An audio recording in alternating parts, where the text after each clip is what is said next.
हस हस कांत न पाइए तिन पाया तिन रोए, हंस खेले प्रीतम मिले कौन सुहागिन होए। अरे मानव, तुमसे ही कह रहा हूं, हंसना बंद कर, रोने से कर प्रीत, बिन रोए ना पाइए प्रेम प्यारा मीत। आप लोग परमात्मा मिल जाएंगे, करुणा तुम्हारे पास आ जाए, प्रेम एक धन के साथ धर्म की ओर, सुख की खोज।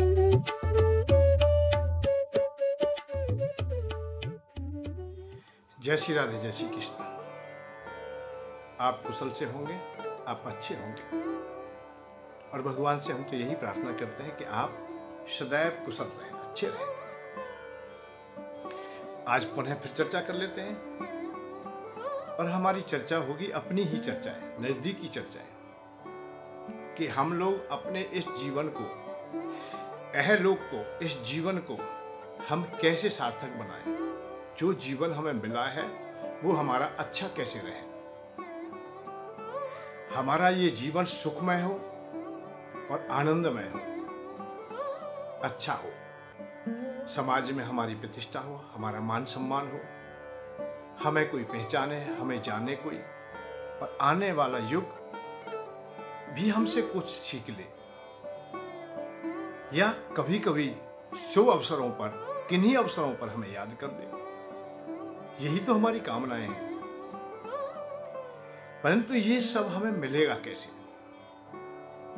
यही चर्चा हम लोग निरंतर कर रहे हैं, रोजाना चर्चा कर रहे हैं। भाई, जितनी भी हम लोग सत्संग करते हैं, जितनी वार्ता होती है, वो केवल यही तो है कि हमारा जीवन सुखमय है, वो हमारे जो जीवन का लक्ष्य है वो हमें सुगमता से प्राप्त हो जाए, हम अच्छे जीवन वाले हों, अच्छी प्रकार से हम एक दूसरे को पहचानने वाले हों, हम समझने वाले हों, जानने वाले हों। यही चर्चा है।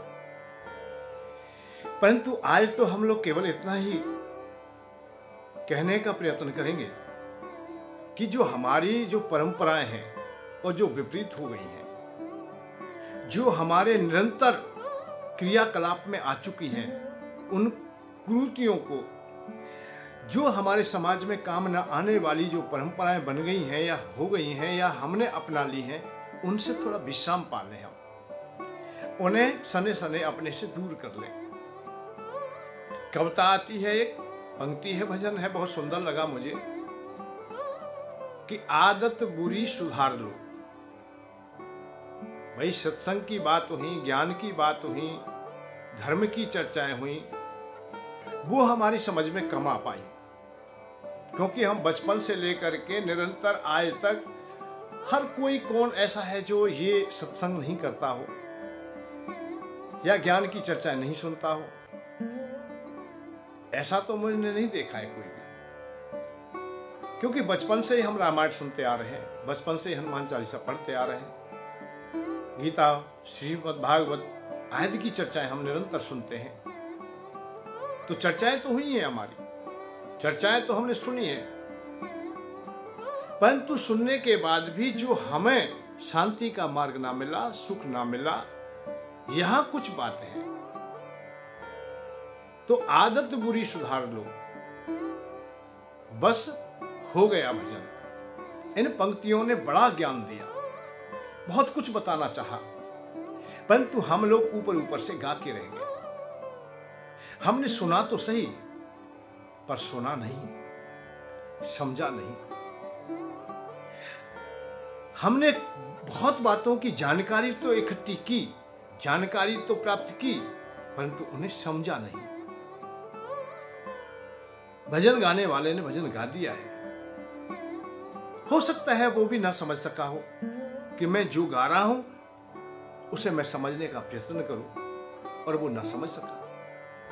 जब गाया तो हम तक वो पहुंचा, परंतु वो अधूरा पहुंचा, हम तक भी वो जानकारी मात्र ही बन के रह गया, हम लोग भी उसे ना समझ सके। क्यों ना समझ सके? क्योंकि कहने वाले ने भी जानकारी मात्र से ही कह दिया था, ऊपर ऊपर से कह दिया था। समझना और जानकारी होना ये दोनों अलग अलग है।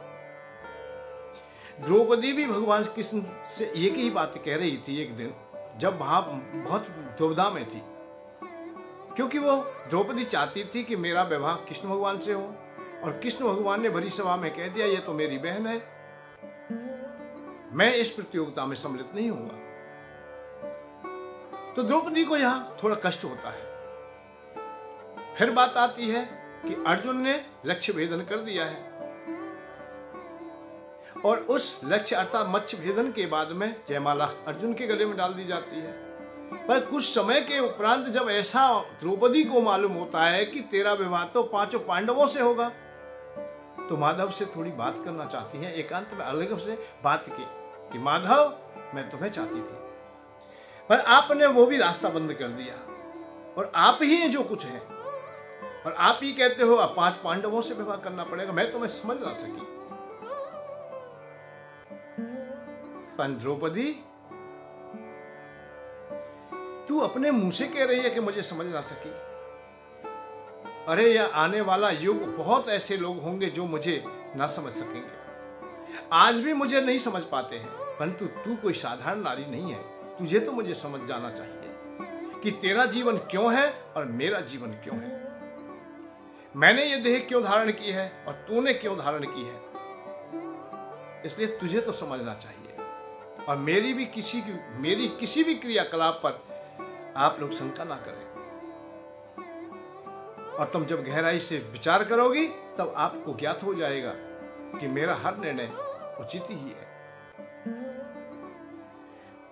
तो समझना और जानकारी करना, जानकारी तो बहुत लोगों को है, हमें सब लोगों को है, बहुत चीजों की जानकारी है कि भगवान राम के बारे में बहुत चीजों को जानते हैं कि यशोदा या कौशल्या माँ कृष्ण भगवान और राम भगवान की माता जी हैं।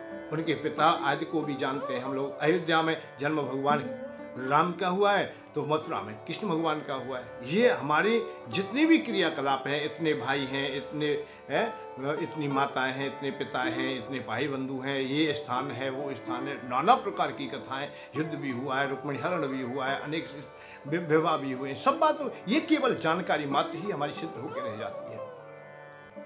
परंतु भगवान कृष्ण को जानता कोई, समझता कोई है, जानते होते हैं। तो जानकारी हो जाना, ऊपर ऊपर से कोई बात कह देना और ऊपर ऊपर से हमें सुन लेना, ये अलग बात है। और उसे गहराई से समझ लेना अलग बात है। जो समझते हैं वो उस रहस्य तक पहुंच जाते हैं। तो ये पंक्ति कहती है कि आदत बुरी सुधार लो, बस हो गया भजन। बस भजन, बस ये शब्द का बस, यहां से आगे अब कहने की व्यवस्था रही नहीं है, आवश्यकता रही ना। हम क्या कर लें कि हम अपनी आदतों को सुधार लें। हमारी जो दिनचर्या बन चुकी है छल कपट की, झूठ बोलने की, असभ्यता को हम धारण कर लेते हैं, असभ्य हम खा लेते हैं, अभक्षण को भक्षण कर लेते हैं। तो इन जो चीजों की हमारी व्यवस्था बन चुकी है, दिनचर्या बन चुकी है, उसे हम रोकें। हम कोशिश करें हम ऐसी वस्तु ना खाएं, हम अपावन वस्तुओं का सेवन ना करें। अपावन वस्तुओं का हम सेवन करेंगे तो उचित नहीं होगा, अच्छा नहीं माना जाएगा। भाई जो चीज खाने की नहीं है, आपके पास बुद्धि है, आपके पास विवेक है, आपके पास सभी चीजें हैं और सुरक्षित हैं, अच्छी है, खाने के लिए भी ना जाने कितनी वस्तु तो है तुम्हारे पास में, परंतु फिर भी हम देखते हैं हिंसावादी लोग हैं बहुत, मांस भक्षण करते हैं। जो अपावन है, किसी जीव की हत्या करके हम अपनी उदर पूर्ति करें तो वो अच्छा नहीं, क्योंकि वो भी जीना चाहता है, उसकी भी इच्छा है कि मैं जीऊं, मेरा भी परिवार हो, मेरे भी बच्चे हों, मैं भी सुख सुविधा चाहता हूं। जब प्राणी हर एक जीव जीना चाहता है, हित अनहित पशु पक्षी जाने, हित और अनहित को पशु पक्षी भी जानते हैं। उन्हें भी दर्द होता है, उन्हें भी पीड़ा होती है, उन्हें भी कष्ट होता है, उन्हें भी भय होता है, वो भी सुविधाएं चाहते हैं। जब कोई मारता है तो उन्हें डर लगता है, बचना चाहते हैं। तो तलवार से जब काटोगे, चाकू से काटते हो, तो उस समय क्या उन्हें डर नहीं लगता होगा, भय नहीं लगता होगा? क्या उनकी आत्मा तड़पती नहीं होगी? परंतु हमने वो दिनचर्या में ले लिया है, वो सहज कह दिया है कि ये तो खाने की वस्तु है। हम ब्राह्मण हैं, हम क्षत्रिय हैं, अच्छे कुल से पैदा हुआ है, कोई भी व्यक्ति है, कुल का नाम तो बता देता है कि मैं बड़ा आदमी हूं, मैं अच्छे कुल से हूं, ये तो परिचय दे देता है, परंतु वही मदिरापान कर लेता है,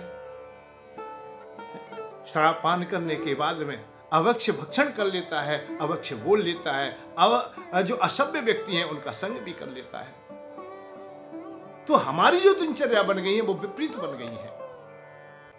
उनमें मर्यादाहीनता आ जाती है कि माता पिता भाई बंधु आदि का भी अपमान करने लग जाता है, अपनों को दुत्कारने लग जाता है, समझ नहीं पाता फिर कुछ भी। क्यों? कि उसने अपनी जो दिनचर्या थी, सतोगुण जिसके पास में था, उसे रजोगुण से भी पार करके तमोगुण तक पहुंच गया। हमने परंपरा बना ली, आदत बना ली। अब कहते हैं शराब छूटती नहीं भैया, ये मादक पदार्थ हमसे छूटते नहीं, हमारी इच्छाएं होती हैं इन्हें बार बार करने की। कितने लोग हैं जो देखते हैं कि उनका जीवन बर्बाद हो गया, घर बर्बाद हो गया, परिवार बर्बाद हो गया, पत्नी रो रही है, बच्चे रो रहे हैं, माता पिता रो रहे हैं, परंतु वो शराब पी लेता है। घर में पैसे की व्यवस्था नहीं थी फिर भी पी ही लेता है, कर्जा कर लेता है।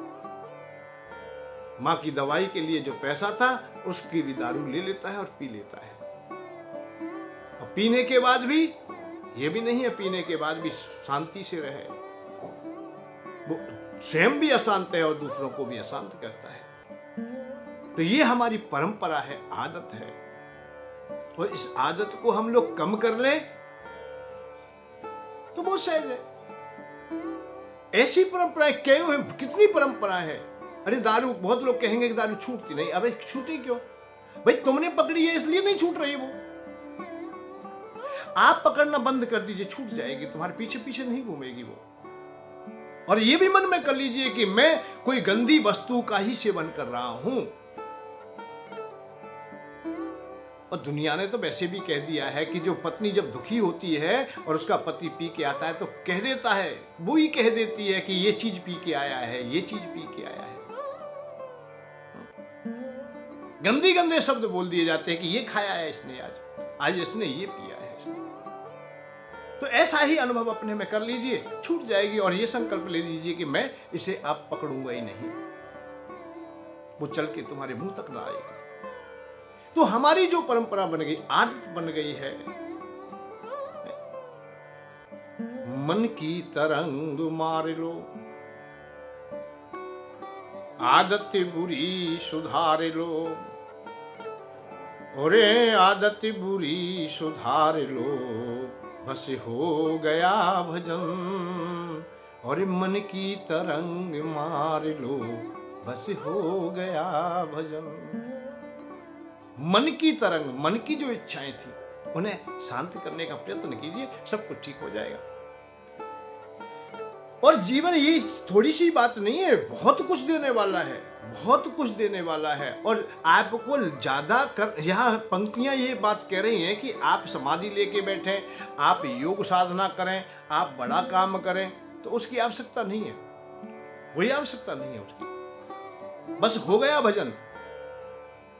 उन्होंने तो ये कह दिया है, हो गया भजन, कि आप लोग अपनी व्यवस्था को सही कर लीजिए, आप अपनी आदतों को सही कर लीजिए। जो तुम्हारा रास्ता था, जो विपरीत जा रहा था, उसे सही कर लीजिए। ज्वारियों के पास बैठ रहे थे, वहां रास्ता जा रहा था, उस रास्ते को रोक लीजिए। मदरापान करते थे, कोठों पे जाते थे, सुरा सुंदरी का तुम्हें शौक लगा था, तुम्हारी आदत बन गई थी, उसे कम कर लीजिए। बाकी का तो भजन ही है, मानवता आ जाएगी तुम्हें, शिष्टाचार व्यवहार स्वाभाविक किया जाएगा। गाली जब बंद हो जाएंगी तो बाकी का तो शिष्टाचार ही रह जाता है।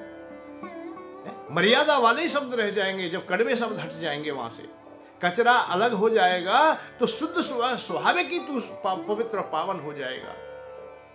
अपने को कोशिश करके तुम उस ओर लाइए। थोड़ी कठिनाई हो सकती है भाई, सोने से रांगे को निकालने में कठिनाई तो होती है, उस सोने को भी परेशानी होती है, क्योंकि उसे तपाया जाता है, और तपाएंगे नहीं तब तक रांगा निकलेगा नहीं। पावक की लपटों में पड़कर सोना कुंदन बन जाता है, और त्याग तपस्या से मानव माथे का चंदन बन जाता है। अरे माथे का चंदन बन जाओगे आप लोग, जैसे सोना कुंदन बन गया है, ऐसे ही आप महान आत्मा बन जाएंगे। और महान आत्मा होते होते आप परमात्मा तक पहुंच जाओगे, अर्थात स्वयं परमात्मा हो जाओगे। जानत तुम्हें तुम ही हो जाई। अरे तुम जानते जानते, अर्थात आगे बढ़ते बढ़ते बढ़ते बढ़ते, अरे नदियां चलते चलते चलते चलते जब सागर में समा जाती हैं तो वो नदियां नदियां नहीं रह जाती, फिर स्वाभाविक ही वो सागर बन जाती है। ऐसे ही जीवात्मा हम लोग चलते चलते चलते उस मार्ग तक पहुंच जाए, उस स्थान तक पहुंच जाए, हम परमात्मा स्वरूप ही तो है। हम अलग क्या हैं? ईश्वर अंश जीव अविनाशी, ईश्वर का ही अंश है ये जीव, अलग नहीं है कुछ भी। इस धराधाम में जहां कहीं भी तुम्हें सूर्य भगवान की किरणें दिखाई देती हैं, वो सूर्य भगवान से ओतप्रोत है। अनेकों चाय घड़े रखे हैं, अनेकों आकृतियों में वो समा गए हों, परंतु है वो एक ही है, अनेक है ही नहीं। ये अनंत एक है, अतः भी एक है, अच्युत। और जो भी क्रियाएं भगवान की आती हैं वो अभेद, आज भी शब्द जितने भी है वो भी एक ही है, अनेक नहीं है। ऐसे ही आपके हृदय में अर्थात स्वयं जो तुम हो, जो वो भी परमात्मा स्वरूप ही हो, परमात्मा से अलग नहीं हो। कब तक परमात्मा नहीं हो तुम, कब तक भगवान से नहीं आप लोगों का संपर्क हो रहा है? जब तक आप इस संसार रूपी कचरे में पड़े हुए हो। विषय रूपी कचरे इतना इकट्ठा कर लिया है, इतना इकट्ठा कर लिया है कि हम लोग साधारणता से भी नीचे जा चुके हैं। और वो क्या है? हमारी दिनचर्या। केवल हमारी दिनचर्या विपरीत हो गई है। दृष्टि में तेरे दोष है, दूसरों की बुराई देखता है। दृष्टि में तेरे दोष है, दुनिया निहारती, दुनिया की ओर देख रहा है कि यहाँ में कमी है, इसमें कमी है, इसमें कमी है। समता का अंजन डाल दो, समता का अंजन डाल लो, बस हो गया भजन, सम हो जाओ। अतः तुम दूसरों की बुराई करना छोड़ दो। हम देखते हैं, हम बड़ा आनंद आता है दूसरे की बुराई करने में।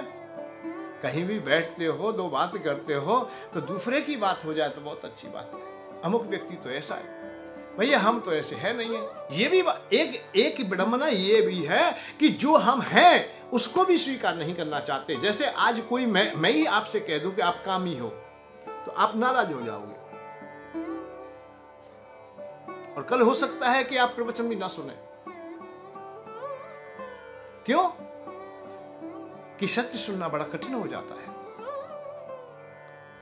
किसी को भी अड़ोसी पड़ोसी को तुम देख लेना, उनसे पूछ के देख लेना, भैया तुम बड़े क्रोधी हो, लड़ने को तैयार हो जाएगा। वो ये नहीं कह सकता है कि हाँ मैं क्रोधी हूं, लड़ने को तो तैयार है। और लड़ने को ही क्रोध कहते हैं, लड़ने को ही क्रोध कहते हैं कि लड़ रहा है, हमला कर रहा है और बात स्वीकार नहीं कर रहा है, बहस करते ही जा रहा है, उसी को क्रोध कहते हैं। परंतु उससे कहा जाए कि तुम बड़े क्रोधी हो, मैं कहा हूं क्रोधी? मैं तो बिल्कुल क्रोध नहीं करता है, तुम मुझ पे लांछन लगाते हो। मैंने कभी क्रोध किया ही नहीं, बताओ मेरा क्या प्रमाण है तुम्हारे पास में कि मैं क्रोधी हूं? अब बताइए, जो क्रोध कर रहा है वही कह रहा है कि मैं क्रोधी नहीं हूं। लोभी है भाई, बड़े लोभी हो तुम। तो किसी से कहना, अपने मित्र से, किसी से भी, सका भाई बंधु, किसी से भी कह देना तुम बड़े लोभी हो। और छांट लेना, जो मक्खी चूस है उससे भी कह लेना, वो भी कहेगा मैं क्या, भैया मैंने क्या नहीं किया है, मैं कहां से लोभी आया। घर में हम तो खूब अच्छा भोजन करते हैं, अच्छा भोजन कर रहे हैं, खूब सब्जी बनाते हैं, खूब पहनते हैं, खूब रहते हैं, चाहे वो रहता है या नहीं रहता है, या खाता है या नहीं खाता है, बहुत कंजूस है, फिर भी उसे वो भी तैयार नहीं है सुनने को कि मैं कंजूस हूं या लोभी हूं। किसी भी व्यक्ति से कह दीजिए तुम बड़े कामी हो, बस कामी कही और लड़ाई चालू। कोई भी स्वीकार करने को तैयार नहीं, और हम भी स्वीकार करने को तैयार नहीं है। समता का अंजन धार लो, बस हो गया भजन। भजन कब हो गया तुम्हारा? क्या करना? अरे भजन करने में लगे हुए हैं, ज्ञान की बात रोज चर्चाएं सुनते हैं,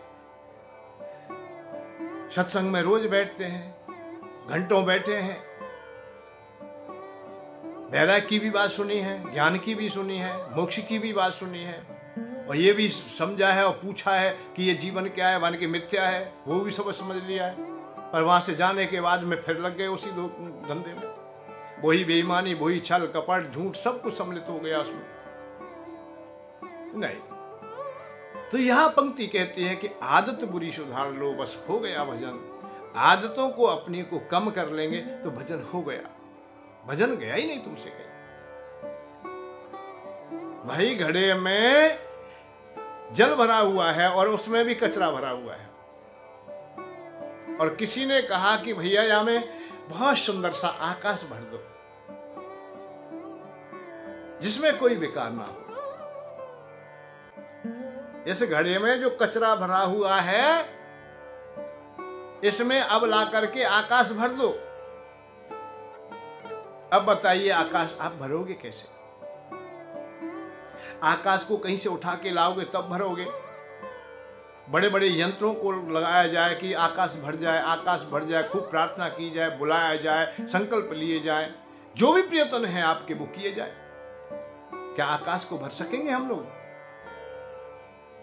उत्तर आएगा, नहीं भरा जा सकता। फिर उपाय क्या है?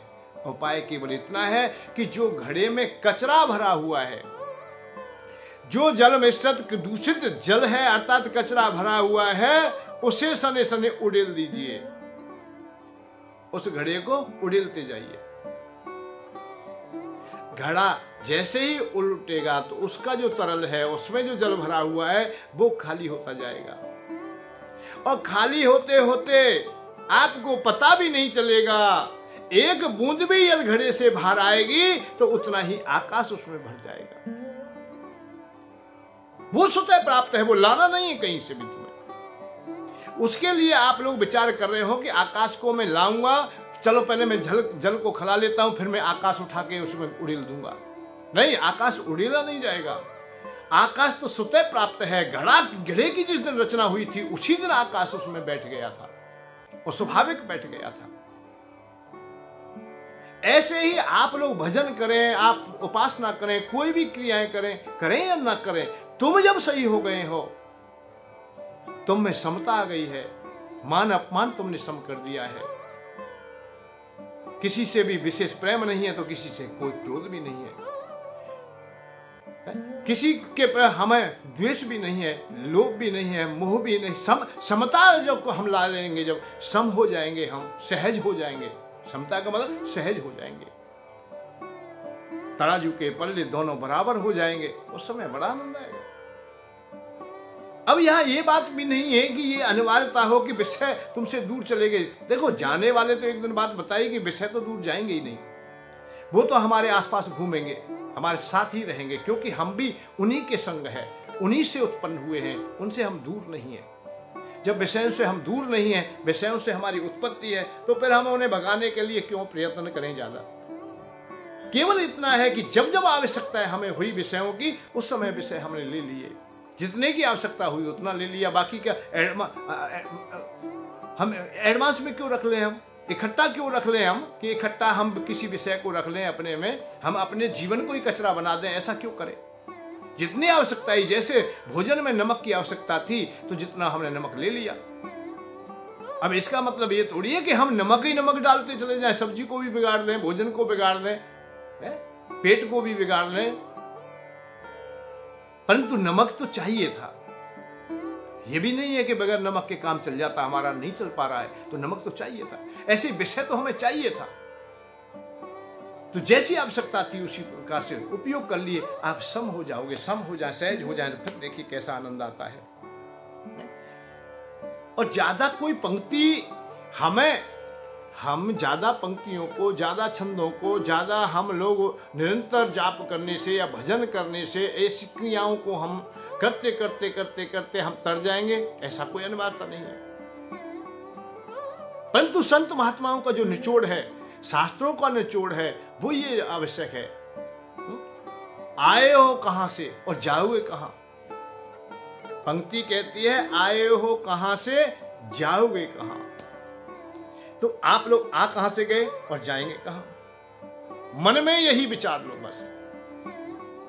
अरे मन में यही विचार लो, बस हो गया भजन, आदत बुरी सुधार लो, बस हो गया भजन। और मन की तरंग मार लो, बस हो गया भजन। बस केवल इतना जान जाए हम लोग। क्या जान जाए? कि हम कहां से आए हैं और अब हमें कहां जाना है, हमारा क्या रास्ता होगा, क्या मार्ग होगा और किस स्थान पर हम जाएंगे, और जाएंगे तो कैसे जाएंगे, किस रास्ते से जाएंगे। भाई हम आए कैसे? आए क्यों आए यहाँ, इस धराधाम में हमारा काम क्या था। बस कभी थोड़ा विचार कर लेना, ये मानव जीवन हमें मिल गया है आज। हम आए ऐसा मत समझ लेना हमारा जन्म सिद्ध अधिकार हो कि हम मानव ही मानव रहें।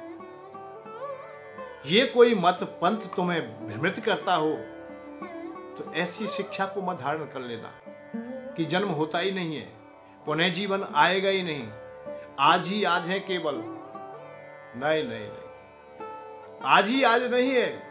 आज ही आज होते तो ये अनिवार्यता नहीं कि किसी को कीट बनाया जाए, किसी को पतंग बनाया जाए और तुम्हें मानव बनाया जाए। क्यों बनाए? कौन चाहेगा कि मुझे कुत्ता बना दीजिए, कौन चाहेगा मुझे कीट बना दीजिए, कौन चाहेगा मुझे पेड़ बना दीजिए, लता पता बना दीजिए। है जिनके हाथ नहीं है, जिनके पास भोजन नहीं है, वैसे संसार का भी सुख जिन्हें प्राप्त नहीं है, कौन चाहेगा कि मुझे इन योनियों में डाल दिया जाए। वो सब लोग हम उन योनियों में हम भी हैं। हम यात्रा कर चुके हैं या करने को तैयार हैं।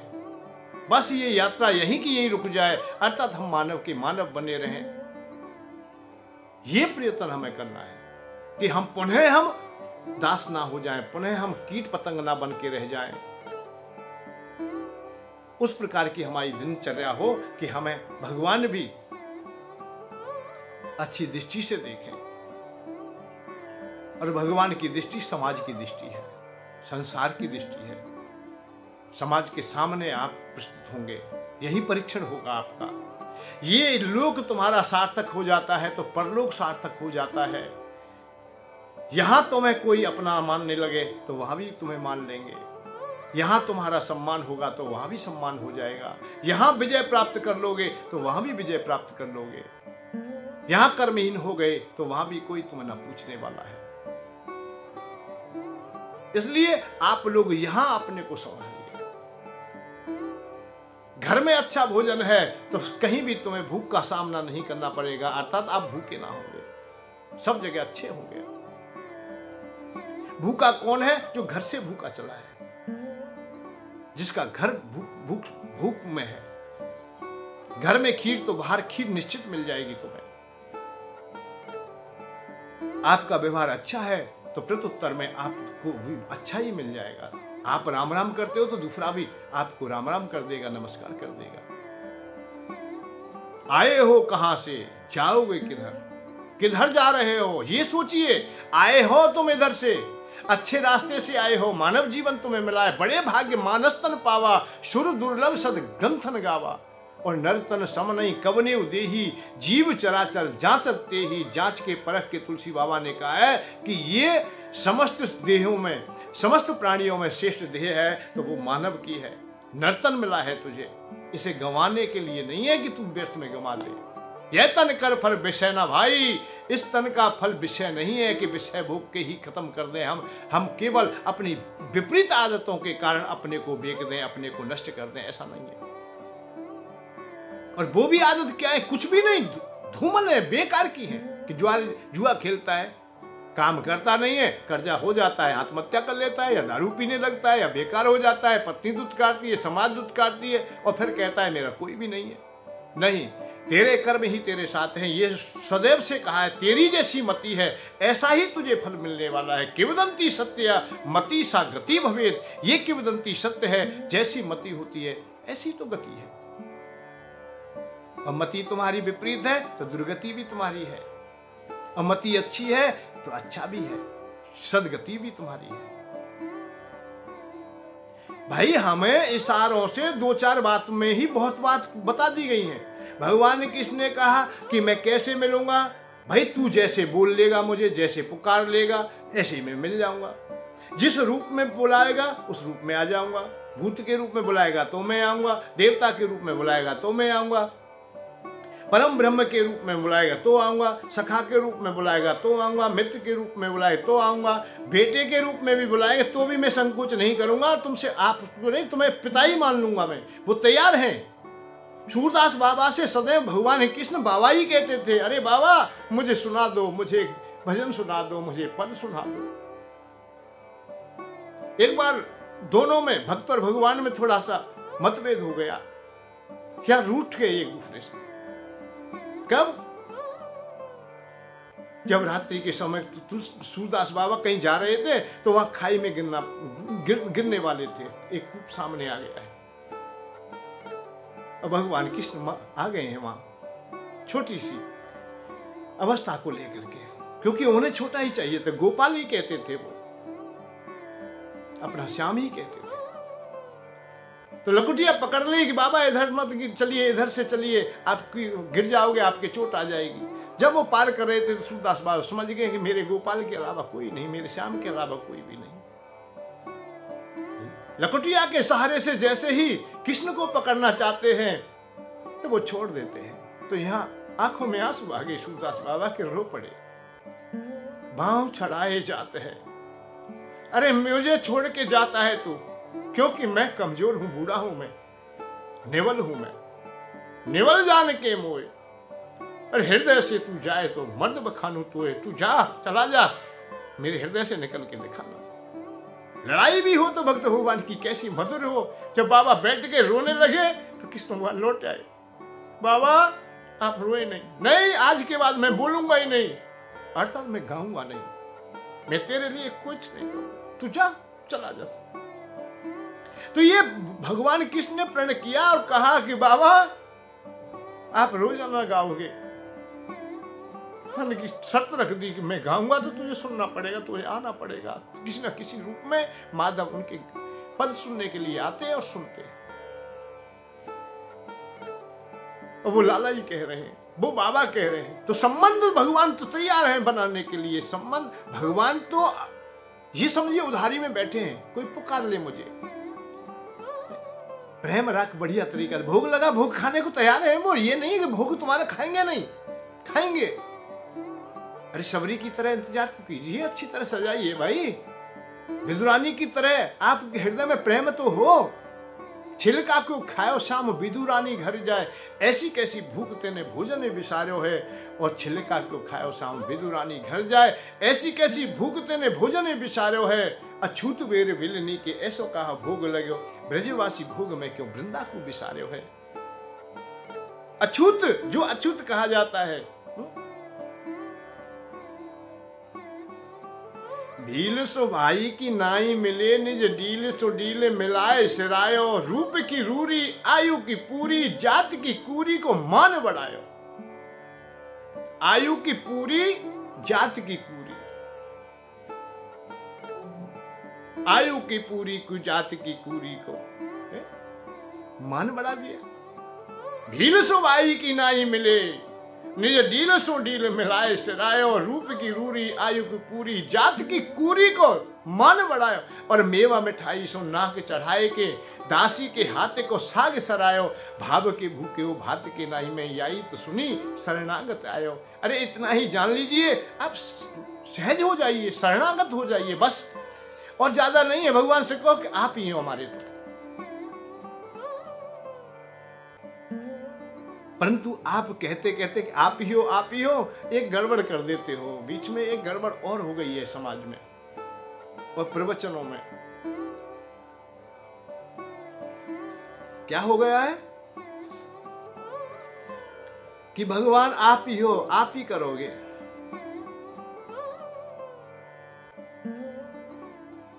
हम लोग बड़े चातुर हैं, बड़ी चतुराई के साथ कभी कभी हम लोग कह देते हैं भाई ये तो भगवान का ही सहारा है, भगवान ही करेंगे जो कुछ करेंगे। परंतु चतुर लोग तो ऐसा करते हैं कि भगवान ही अब सब कुछ करेंगे। अब तो दुकानों वो ही खोलेंगे, खेती बाड़ी भी वही करेंगे, छोटे मोटे काम भी वही करेंगे। जैसे एक आलसी पुत्र पिता भक्त हो जाता है कि पिताजी करेंगे जो कुछ करेंगे। पिताजी बेचारे वृद्ध हो गए, खेत पे जाएंगे तो पिताजी जाएंगे, जानवरों की करेंगे तो वो करेंगे, ड्यूटी करेंगे तो वो करेंगे। वो बैठा बैठा बस रोटी खाता है, बस और कुछ नहीं। भाई हम तो पिता भक्त हैं, पिताजी ही करेंगे। नहीं, कर्महीन व्यक्ति के लिए नहीं कहा है।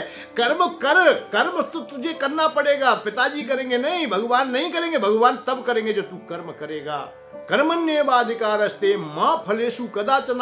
अरे परिणाम के लिए भगवान पे छोड़ने की बात थी, कर्म करने की नहीं कि काम ना करे तू। ऐसा भक्त मत हो।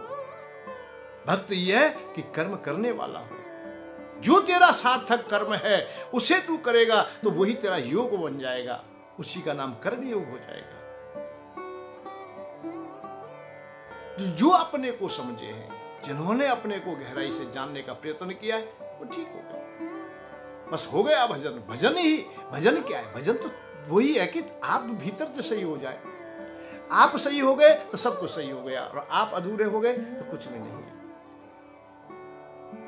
इसलिए आप अपने को सही अवस्था में लाएं। नेकी सभी के साथ में, नेकी सभी के साथ में। आहा, नेक काम, अच्छा काम, जितनी है सके, जितनी बने उतनी करो।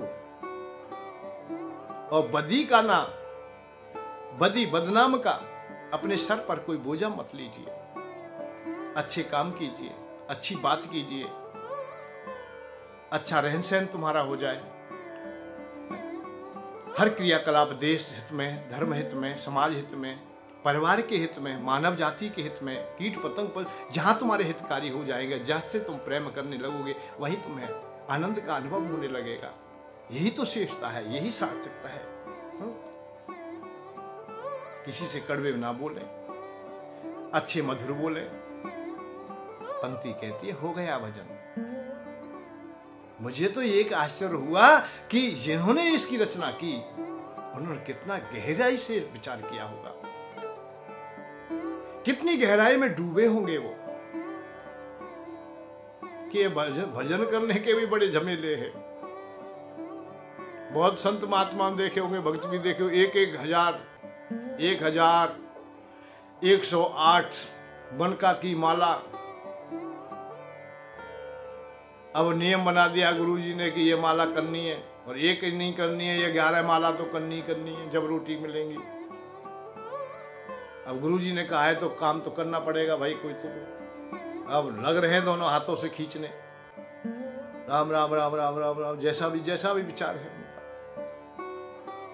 मन कहीं दूसरी जगह है, चित्त कहीं दूसरी जगह है, भूख पेट में लगी है तो भोजन की ओर जा रहा है, मन अशांत है, हृदय में पीड़ा है, गुस्सा भी हो सकता है कि गुरुजी ना जाने क्या क्या बता देते, इतना लंबा काम बता दिया, बताइए ये माला होती है। बात इस बात की है कि संसार में जहां मन भटका हुआ है, हमारा भाग दौड़ कर रहा है, उथल पुथल है मन में, जो तरंग उठी हुई है, उन्हें शांत करने का कोई ना कोई साधन है। उन साधनों को ही संत महात्मा बताते हैं, और उन साधनों के द्वारा यदि हमारा मन शांत ना हो, हमारे मन की तरंगे शांत ना हो, निरंतर उथल पुथल चलती रहे, सागर की तरंगों की तरह बड़ी बड़ी लहरें जैसे उठती रहे, तो हमारे उस भजन की कोई सार्थकता प्राप्त नहीं होती। इसीलिए वो कवि कह रहा है, भजन कह रहा है कि हो गया भजन, तेरा भजन हो गया, कि तू अपने को सुधार ले, आदत बुरी सुधार ले, बस हो गया भजन। मन की तरंग मार ले, बस हो गया भजन। बस इन चीजों की ओर ध्यान दीजिए कि हमें रोकना क्या है, हमें देना क्या है, हमें करना क्या है, हमें समझना क्या है। लंबा कोई काम नहीं है कि आप लोग घर बार को छोड़ करके भागे चले जाए, भागते ही चले जाए, भागते ही चले जाए। कहां गए? मान के हम वैराग्य धारण कर रहे हैं, हम ज्ञान की बात सुन रहे हैं, अब हम संसार की व्यर्थ की बात नहीं सुनेंगे। हाँ, सुन रहे हो, बढ़िया बात है, अच्छी है, पर जिनसे सुन रहे हो थोड़ा ये भी तो ध्यान दीजिए कि वो कहीं बेचैन तो नहीं है। यदि बेचैन ने तुम्हें बात बताई है तो बेचैन की बात बताएंगे। और शांति जो स्वयं में शांत है, स्वयं में आनंदमय है, वो भी तुम्हें आनंद दे सकेगा। स्वयं शांति न जाना में, स्वयं जो शांति न ले सका, आपको शांति कहां से देगा? और मैंने तो जितना अनुभव किया है ज्ञान की चर्चाओं में, शांति कहां। वैराग्य के झमेले में लग जाए तो पूछो मत कि ये त्याग दें, ये त्याग दें, ये त्याग दें, ये त्याग दें, और दुनिया को बताने में ही लग जाते। आधा जीवन तो हमें त्यागने में लग जाता है, फिर लोगों को समझाने में लग जाता है कि भाई मैंने तो ये त्याग दिया है, मैं अन्न त्याग चुका हूं, भैया अन्न नहीं खाता। अब जहां जाएगा वहीं बताएगा कि मैं अन्न नहीं खाता। पहले त्यागने में मेहनत की, अब उसका प्रचार प्रसार करने में मेहनत करने लग गया। मैंने पत्नी को त्यागन कर दिया है, तो पत्नी को जब त्यागा था तब बड़ी पीड़ा हुई थी, और आज जो त्याग दिया है तो उसका प्रचार प्रसार करने में लग गया है, तो उसमें भी पीड़ा हो रही है, अच्छा समय खर्च हो रहा है। तो त्याग के भी बड़े झमेले हैं, फिर त्याग में भी लोभ है। मैंने बताया नहीं कि ज्ञान आज भी कभी कभी अहंकार बढ़ा देते हैं, और ज्यादातर तो बढ़ता ही है भैया। जब नारद जी जैसे ना संभाल सके, विश्वामित्र जैसे ना संभाल सके, बड़े बड़े संत महात्माओं को देखा है, हम टटोल के देखते हैं जो वर्षों तक तपस्या करते थे, व्रत उपवास किए हैं, जिन्होंने बड़ी गहराई से भगवान की नजदीक नहीं, भगवान से उनका साक्षात्कार है, नजदीक है, भगवान से मिलते जुलते हैं। जब उनको आप विषय अपनी ओर खींच सकते हैं तो फिर हमारी क्या विसात है। ज्ञान बहुत लोगों ने अर्जित किया है, बड़े बड़े लोगों ने किया है, बड़े ने रामायण पढ़ी है, भागवत पढ़ी है, वेद पढ़े हैं, शास्त्र पढ़े हैं, ऐसे ऐसे पढ़ने वाले चारों वेदों जिन्होंने अपने कंठ में धारण कर लिए। रावण आदि की भी बात आती है कि इतने श्रेष्ठ विद्वान थे, परंतु बताइए शांति का मार्ग मिला हो तो, या सुखी हो गए हो तो, कोई बात हुई हो तो एक प्रमाण तो दीजिए, हमें बताइए सही। देवर्षि नारद ने तपस्या करी, तपस्या व्रत उपवास किया, बड़ा लंबा नियम साधा, और काम पर विजय प्राप्त कर ली, परंतु विजय प्राप्त करने के बाद परिणाम क्या हुआ? पहले तो वो ढोल बजाने लगे, ढोल लेकर के भागे, पूरे दुनिया में भाग गए, ब्रह्मांडों में जहां चक्कर लगाने पड़े, जहां जाना, ब्रह्मलोक में गए। पिताजी से कहा, पिताजी ने पूछा भैया ढोल काहे बजा रहा हूं? वन के काम विजयी होके आया हूं मैंने बड़े पहलवान को पीटा है। फिर आगे चले गए, शंकर भगवान के पास पहुंचे, वहां ढोल बजाए, वन की क्या हुआ? वन की जो काम आप ना कर सके वो काम करके आ रहा हूं मैं, कामदेव में पटक मारी है, अर्थात उसको मैंने परास्त कर दिया है। विष्णु भगवान के पास पहुंचे, जहां जहां देखे वहीं देखे, परंतु वही नारद जब विश्व मोहिनी के नजदीक में पहुंचे, अर्थात उन्हें देखा तो काम मोहित हो गए। वो जो कह रहा है कामदेव पर मैंने विजय प्राप्त की है, वही मोहिनी के चक्कर में स्वयं अपने स्वरूप को, अस्तित्व को खो करके बानर बन गए, अतः बंदर मात्र बन गए, और भटक रहे कि कैसे भी मुझे विश्व मोहिनी प्राप्त हो। तो जब उनसे ना ज्ञान तपस्या आदि व्रत उपवास उनसे ना संभल सके तो हमारी कहां है भैया। और आज हम देख रहे हैं कि जो मत है, जो पंथ है, जो भी व्यक्ति है, जो सत्संग है, वो ज्ञान पे ही बात करता है, ब्रह्म ज्ञान पे बात करता है, बड़े बड़े यज्ञों पे बात करता है, बड़ी बड़ी साधनाओं पे बात करता है। भैया साधना जब वो ना साध सके तो हम कैसे साध लेंगे? हम तो कोई केवल जीवन का मार्ग सिखा दीजिए, जीवन की बात बता दीजिए, जिससे कि हम जी सकें, या संसार में अच्छी प्रकार से रह सकें, पत्नी भी हमारी खुश रह सके, हमारे बच्चे भी अच्छे रह सके, हमारे माता पिता अच्छे रह सके, नगरवासी हमसे खुश हो सके, एक दूसरे से हम प्रेम कर सके। और अंतिम पड़ाव तो केवल प्रेम का ही रह जाता है कि हम एक दूसरे से प्रेम करें, बस, और कोई ज्यादा झमेले की बात ही नहीं है। यदि तुम प्रेम करना सीख गए, और ये एक और बात बोलो, जितनी भी ये क्रियाएं सब तुम्हारे हृदय में दो पार्ट हैं, एक द्वेष है अर्थात अप्रेम है, और एक प्रेम है। प्रेम को तुम पूरे को इकट्ठा कर लीजिए, जो प्रेम में तुम्हारे में कचरा मिला हुआ है उस कचरे को सने सने निकाल दीजिए। और प्रेम एक ऐसा सामान है जो लाना भी कहीं से नहीं है, बाकी का कचरा भी तुम्हें खरीद के लाना पड़ेगा। जो विषय तुम अर्जित करते हो उस विषय में पैसा भी खर्च होता है। कोई भी विषय तुम्हें फ्री में नहीं मिल सकता है, परंतु प्रेम फ्री में मिलता है, उसके लिए कुछ करना नहीं, क्योंकि जिस हम पैदा हुए थे प्रेम के साथ ही पैदा हुए थे। और प्रेम का मतलब है, भाव है कि परमात्मा शुद्ध चेतन आत्मा थी, उस समय कोई भी रांगा रूपी विषय नहीं था, सने सने इस प्रकृति ने हमें विषय दे दिए और हम लेते गए। कहीं तो दान के रूप में मिल गए, और कहीं फिर हमने अपने, जब हमारी आदत बन गई तो हमने पैसे से खरीद लिया। संसार के विषय कभी तो उधारी में मिलते हैं, जैसे भूख लगी हुई है, कहीं तो ऐसा हो सकता है कि प्रसाद भोजन फ्री में ही मिल रहा हो कि बाबा भोजन कर लीजिए, बाबा भोजन कर लीजिए।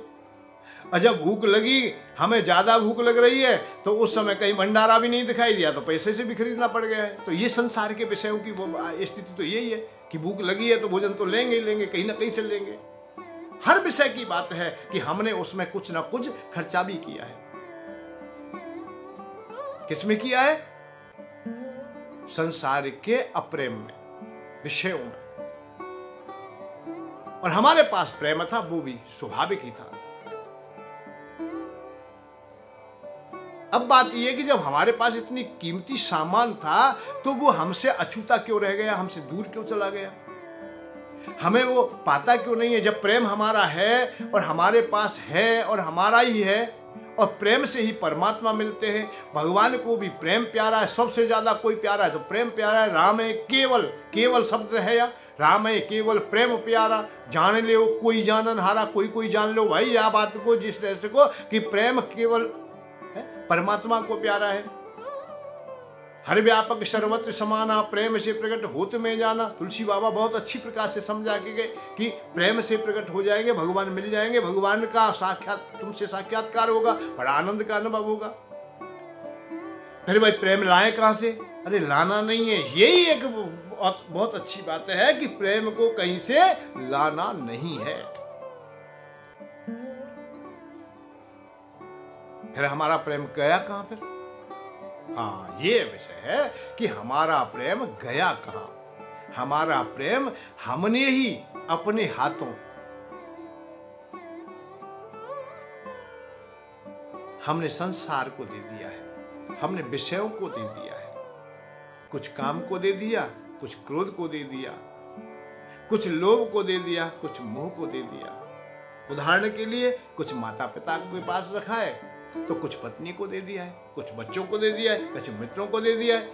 और भी जितने भी तुम आप लोग विवेकहीनता को अपनाते जाओगे, जड़ वस्तुओं को भी दे दोगे आप लोग, खेत खलियान को दे दोगे आप लोग। जो जड़ हैं, जिन पर कोई प्रभाव नहीं है, जड़ के भी नुकसान होने पर, जड़ के भी टूटने पर आप हाय हाय चिल्लाओगे, नुकसान रोओगे बहुत जोर से। जड़ वस्तु ही एक शीशा, कांच का कोई गिलास भी टूट गया तो उसके लिए भी रोने लगोगे आप लोग। जब जितनी तुम्हारी विवेक है, जितना तुमने संसार में अपने को उड़ेल दिया है, उतना ही कष्ट होने लगेगा फिर तुम्हें। अर्थात प्रेम तुम्हारा उतना ही खंडित हो गया है, उतने ही खंडों में बट गया है।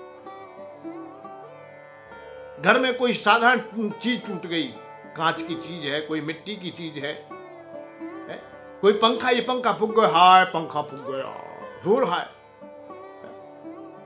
भैंसिया मर गई, रो रहा है। कुत्ता बिल्ली मर गई, रो रहा है, हाय हाय हाय। इससे क्या है कि वो प्रेम था तुमने इन जड़ वस्तुओं को दे दिया, इन उन प्राणियों को दे दिया जिनके लिए तुझे नहीं चिंता करनी चाहिए थी, नहीं रोना चाहिए था।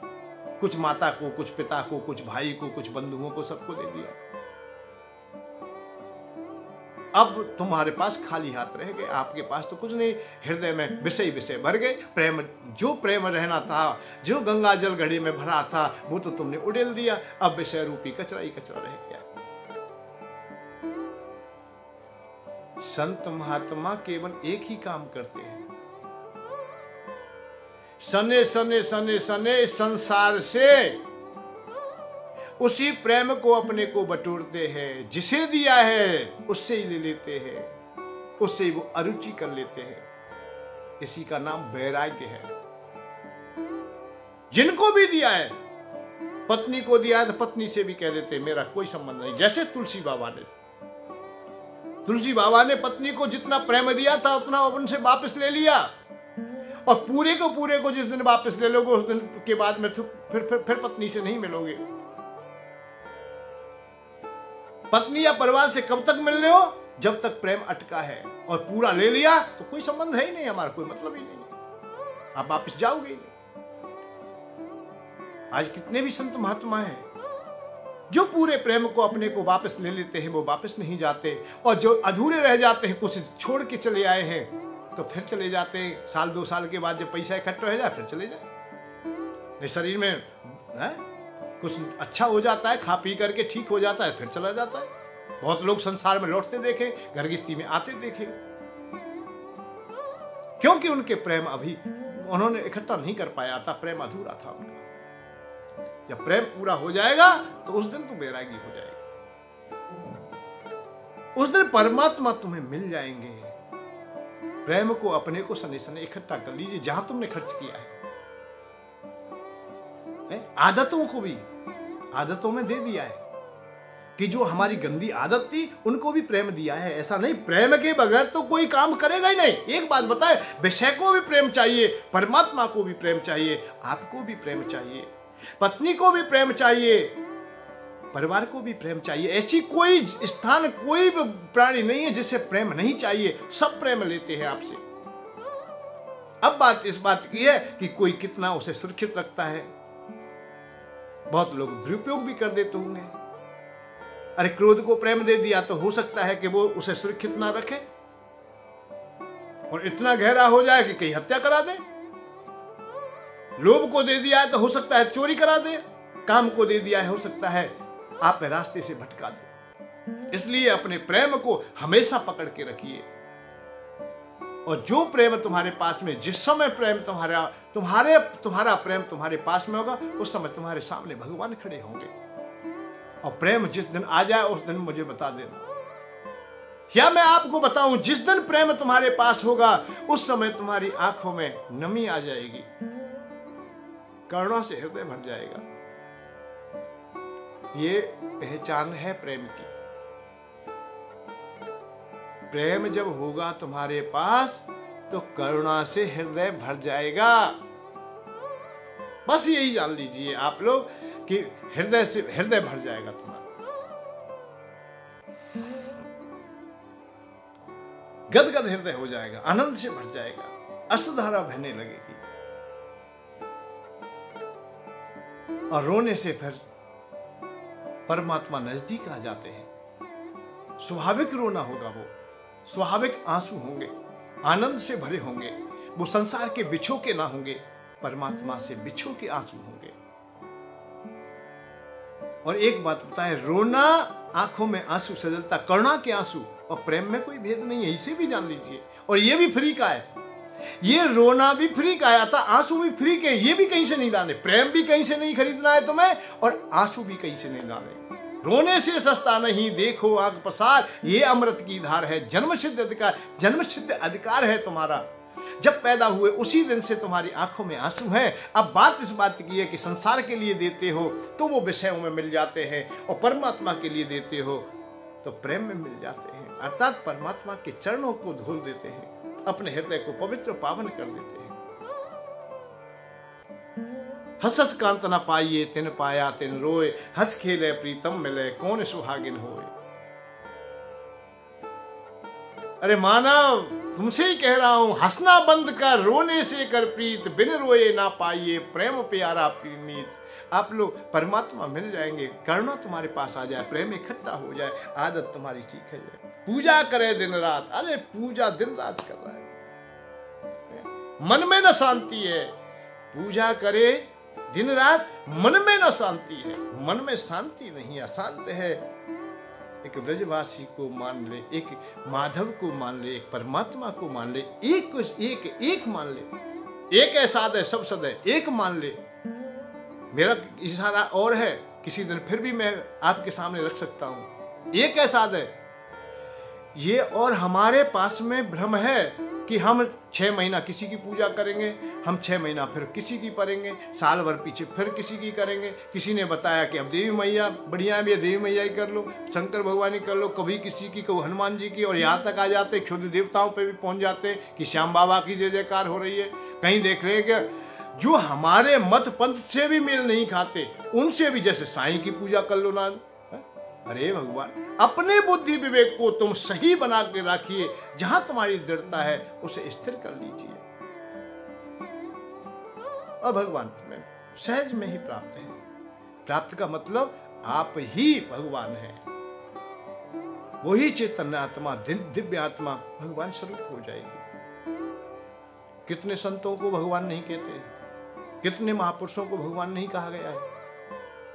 संत भगवान, वो व्यक्ति तो भगवान जैसा है भैया, बड़ा अनुग्रह करता है। उसके हृदय में तो क्रोध है ही नहीं, प्रेम ही प्रेम है। सबके लिए भलाई की बात करता है, सबके लिए भला है। परमात्मा का या भगवान का कोई अलग बात नहीं है, आप ही है। ईश्वर अंश जीव अविनाशी, ईश्वर का ही अंश है ये जीव। अंश अंशी, अतः पिता पुत्र में कोई भेद नहीं है। जैसा पिता है ऐसा ही पुत्र है, उसी की आत्मा है। शास्त्रों ने प्रमाणित कर दिया है पिता पुत्र एक जैसे हैं। वो प्रतिबिंब जैसा है, शीशा में जैसे चेहरा देख रहे हो वैसा ही पिता और पुत्र का एक जैसा ही है। जैसे आप लोग शीशा में दर्पण में मुंह देख रहे हो, अपना मुंह दिख रहा है, नाक भी मूंछ भी सब चीज दिख रहा है, जैसा तुम हो ऐसा ही दिखा रहा है वो। ऐसे ही पिता से ही पुत्र निकलता है, वो बिल्कुल ऐसा ही है। खून भी वही है, गोत्र भी वही है, मन बुद्धि चित्त सब कुछ ऐसा ही होता है। तो हम भी परमात्मा से अलग नहीं है। परमात्मा और हम में कोई भेद नहीं है। भेद कब तक है? जब तक हम लोग अपनी विचारधारा को सम नहीं कर रहे, सहज नहीं कर रहे। सहज कर देंगे उस दिन आनंद आ जाएगा। और बगैर प्रेम के ये दुनिया नहीं चलेगी। प्रेम ही सार है, बाकी का तो संसार का पता ही है तुम्हें। असार ही असार दिखाई देता है। मन चित्त बुद्धि अपनी सार्थक हो, इसी के लिए भगवान से पुनः प्रार्थना करते हैं। जय श्री राधे, जय श्री कृष्ण। धन के साथ धर्म की ओर सुख की खोज।